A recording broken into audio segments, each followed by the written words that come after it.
Let's get right into it. Number 10, not one disease.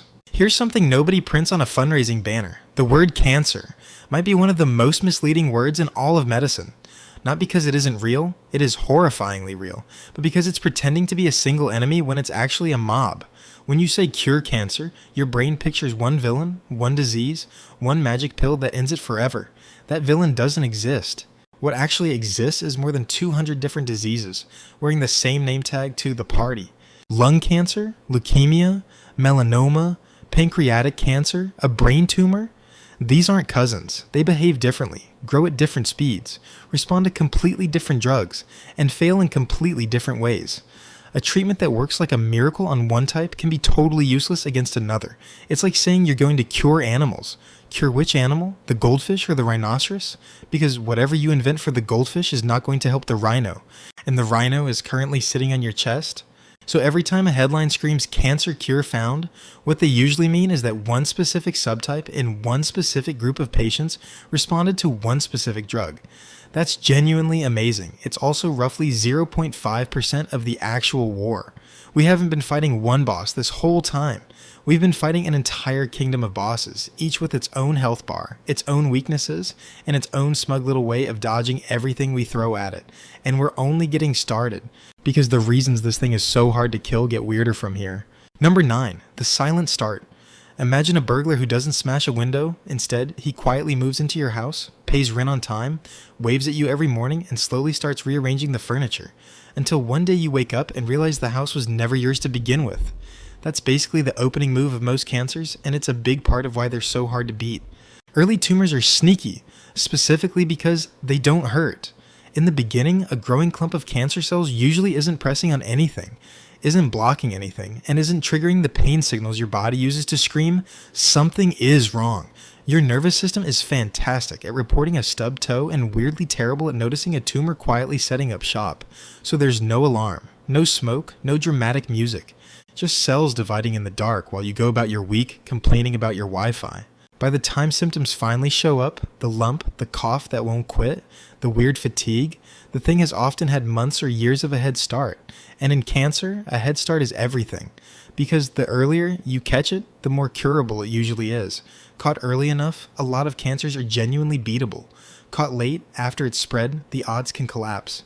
This is the cruel little twist. The exact moment when cancer is easiest to kill is the exact moment you have no idea it's there. And the moment you finally feel it is often the moment it's already dug in. We've built better scans, better blood tests, better screening. But we're still fighting an enemy whose whole opening strategy is to be boring, quiet, and completely invisible until it's already comfortable. Number 8, friendly fire. Your body has spent your entire life learning one golden rule: do not attack yourself.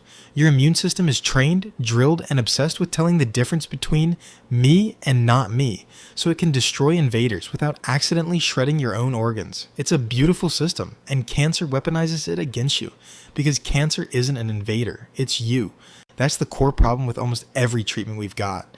A cancer cell is a corrupted version of your own healthy cell, running mostly the same software, using mostly the same parts. So when we design a drug to kill it, we run into a nightmare of a question. How do you build a poison that kills one kind of your cell while leaving nearly identical cells alone? Mostly, we can't, not cleanly. This is why classic chemotherapy feels like a medieval punishment. Chemo generally targets cells that divide rapidly, because cancer divides rapidly. Clever, right? Except a bunch of your perfectly healthy cells also divide rapidly. The ones in your hair follicles, the lining of your gut, and your bone marrow. So the same drug that's attacking the tumor also nukes your hair, your stomach, and the factory that makes your blood. That's not a side effect by accident. That's the whole strategy, backfiring in slow motion. We're carpet bombing the whole neighborhood hoping the tumor takes more damage than you do. Newer treatments are smarter. Targeted drugs and immunotherapy try to aim at features that are more unique to cancer cells. But the fundamental curse never fully goes away. Every weapon we invent has to solve the same impossible riddle. Hit the traitor without hitting the citizen, standing right next to it, wearing the exact same face. Miss by a little, and you're not curing the patient, you're hurting them. Number 7, the fortress. Let's say you actually manage it. You find the tumor, you aim your drug, and you send it in. Easy win, right?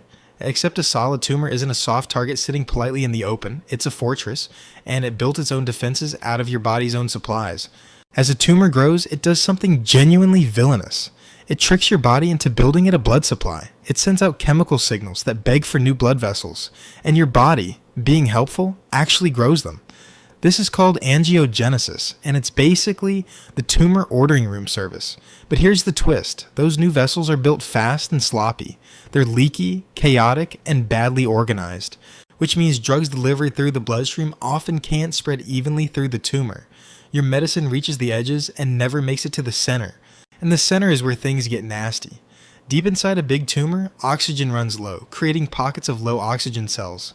These oxygen-starved cells are tougher, meaner, and notoriously resistant to both radiation and many drugs. Radiation in particular often works better when oxygen is present. So the deepest, most dangerous part of the tumor is also the hardest part to poison. You're trying to storm a castle where the outer walls soak up all your arrows, and the throne room is basically bulletproof. On top of that, the tumor surrounds itself with a whole support crew of normal-looking cells, dense tissue, and a physical barrier of scaffolding that drugs struggle to push through. It's not just a lump of bad cells, it's a fully staffed compound with walls, plumbing, and a moat, and you're trying to slip a single messenger past all of it. No wonder so many drugs knock on the door and never reach the king. Number 6, the master of disguise. Okay, forget drugs for a second. You've got an entire immune system, a literal army of assassins trained to hunt down anything that looks wrong. So why doesn't it just clear out the cancer on its own? Sometimes it does, but the cancers that survive have learned a terrifying trick. They hide in plain sight.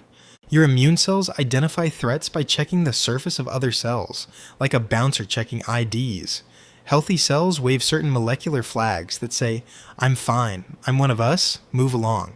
Cancer cells figured out how to wave those same flags. Some of them go even further and put up a specific "don't attack me" signal, a molecular checkpoint that essentially tells an approaching immune cell to stand down.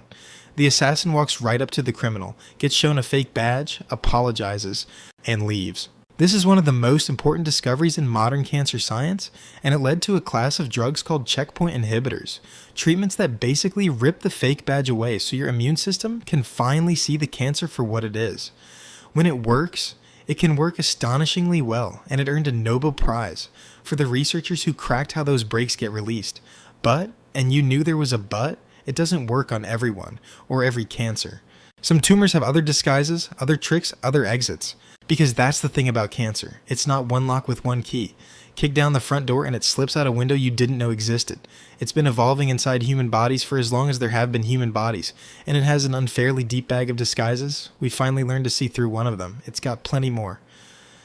Number 5, the sleeper cells. Here's a scenario that keeps oncologists up at night. A patient does everything right. Surgery, chemo, radiation, the works. The scans come back clean. The doctors say the beautiful word, remission. And then, 3 years later, sometimes 10, it comes back. Where was it hiding? The answer is genuinely creepy. Some cancer cells can go to sleep. This is called tumor dormancy. A few cancer cells can slip into a dormant, sleeping state where they stop dividing. And since most of our treatments are designed to kill cells that are actively dividing, sleeping cells often sail right through chemo untouched. They're not growing, so there's nothing for the drug to grab onto. They just lie low, sometimes scattered in the bone marrow or other organs, waiting, playing dead while the war ends around them. Then, for reasons we still don't fully understand, some of them wake up. Maybe it's a shift in their environment, maybe a change in the surrounding tissue, maybe signals we haven't decoded yet. But when they reawaken and start dividing again, you get recurrence, and sometimes it comes back in a whole new location, tougher than before. The enemy you thought you defeated was just taking a nap in a room you never checked. This is why doctors are so careful with the word cured, and why they watch patients for years after treatment. It's not pessimism. It's respect for an opponent that can fake its own death. You can win every visible battle, clear every scan, and still be sharing your body with a handful of sleeper agents who are simply better at waiting than you are. And you can't kill what you can't detect. And you can't detect a cell that's doing absolutely nothing. Number 4, one tumor, 1,000 enemies. You'd think a single tumor would at least be one consistent thing, one type of bad cell, copied over and over, all sharing the same weakness. If that were true, cancer would be so much easier to beat. Find the weak spot, exploit it, done. But a tumor isn't a photocopy, it's a riot, and every rioter is slightly different. This is called tumor heterogeneity, and it's one of the most quietly devastating facts in all of oncology. As a tumor grows, its cells keep mutating, drifting, and diverging.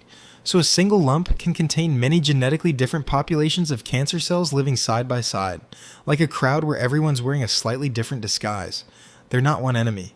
They're 1,000 cousins who all showed up to the same fight with different armor. Now watch what that does to treatment. You hit the tumor with a drug that's perfect for the most common cell type.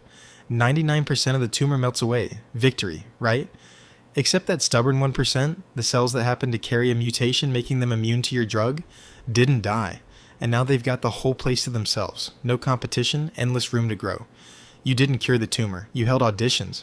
And you personally selected the one contestant most capable of killing your patient. This is why cancer so often comes roaring back resistant to the very drug that worked the first time. You weren't fighting a single opponent. You were fighting a diverse population. And diversity is exactly what lets a species survive an apocalypse. Wipe out the vulnerable ones and the survivors inherit the body. It's evolution, running at horrifying speed inside one person, powered by the very medicine meant to save them. We're not just battling a tumor. We're battling a tumor that's actively evolving to beat us, and it's got 1,000 different genomes to experiment with. Number 3, the Great Escape. Here's a fact that reframes the entire disease. A tumor sitting quietly in one spot is very rarely what kills people. What kills people is when it leaves. This is metastasis, and it is the reason cancer is so lethal. The vast majority of cancer deaths come not from the original tumor, but from the disease spreading to other parts of the body. Think about what that actually requires. A cell that was born to sit in your breast, or your colon, or your prostate somehow breaks off, worms its way into a blood vessel, or your lymph system, survives being tumbled through your circulation like a sock in a washing machine, crawls out somewhere completely new, and then sets up a brand new colony in an organ it was never designed to live in. That should be impossible. For most cells it is, but cancer produces so many cells, mutating in so many directions, that eventually a few learn to do all of it. And once it spreads, the whole game changes. A single tumor you can sometimes cut out with surgery, but once cancer has scattered seeds into the liver, the lungs, the bones, the brain, you can't operate on everywhere at once. Now you're not removing an enemy, you're chasing one across the entire country while it opens new outposts faster than you can shut them down. Surgery loses its power. The problem becomes everywhere at the same time.